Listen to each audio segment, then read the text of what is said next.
Le compte personnel de formation permet aux salariés ou aux demandeurs d'emploi de bénéficier d'un droit à la formation constitué d'heures de formation tout au long de leur vie professionnelle. L'entreprise a informé de la création du compte personnel de formation et a été mise en place pour les ouvriers de Satrape à un local et un poste informatique pour l'inscription sur Internet.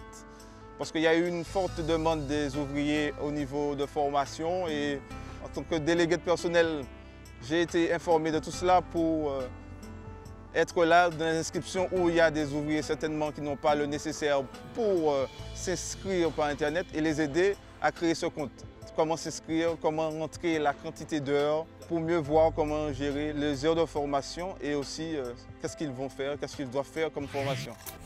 Avec ce nouveau dispositif, le bénéficiaire d'un compte personnel de formation dispose d'un capital d'heures de formation qui lui est acquis définitivement et qui reste disponible en cas de changement de situation professionnelle.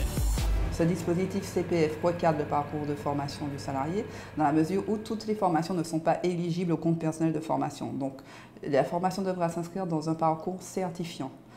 Donc il faudra que le salarié ait un projet d'évolution professionnelle, il faudrait qu'il ait un projet de parcours professionnel de façon à inscrire cette formation dans le cadre du compte personnel de formation.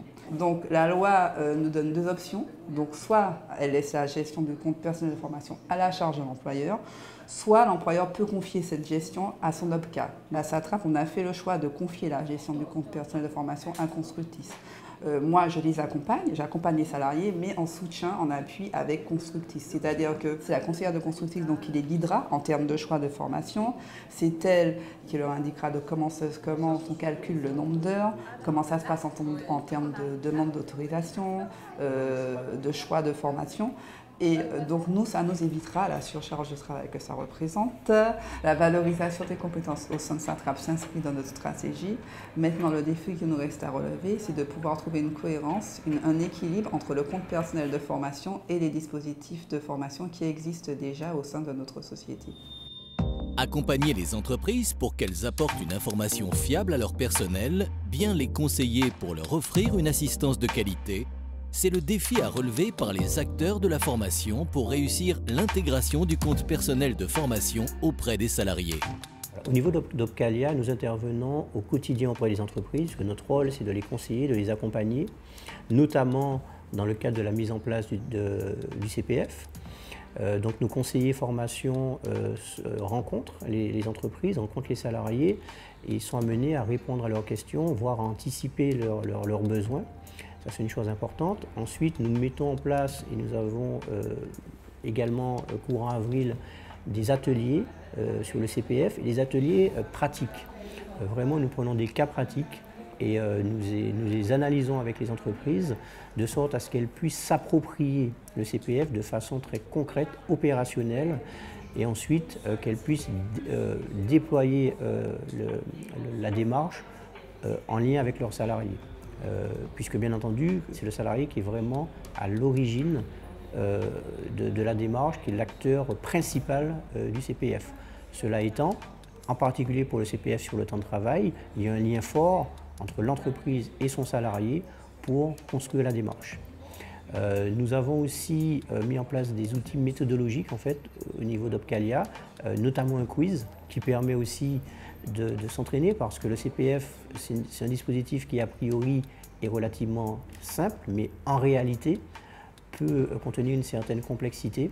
Appréhender en fait cette démarche nécessite aussi d'avoir une démarche d'information, des outils pédagogiques et un accompagnement de proximité auprès des entreprises et donc l'entreprise étant employeur et salarié. Le compte personnel de formation ne peut être utilisé que pour des formations qualifiantes qui donnent lieu à une certification professionnelle ou à une qualification reconnue. Des formations permettant l'acquisition des savoirs de base et de l'accompagnement à la VAE.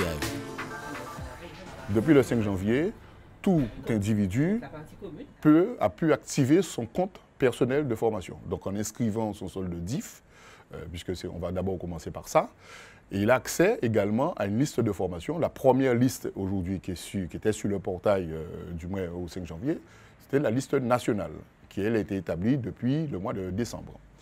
Ensuite, progressivement, nous allons nous réunir et nous allons définir, après consultation des OPCA, des OPACIF, des branches quand elles existent, nous allons affiner notre liste de telle sorte que nous puissions mettre en place les formations dont on a besoin sur le territoire.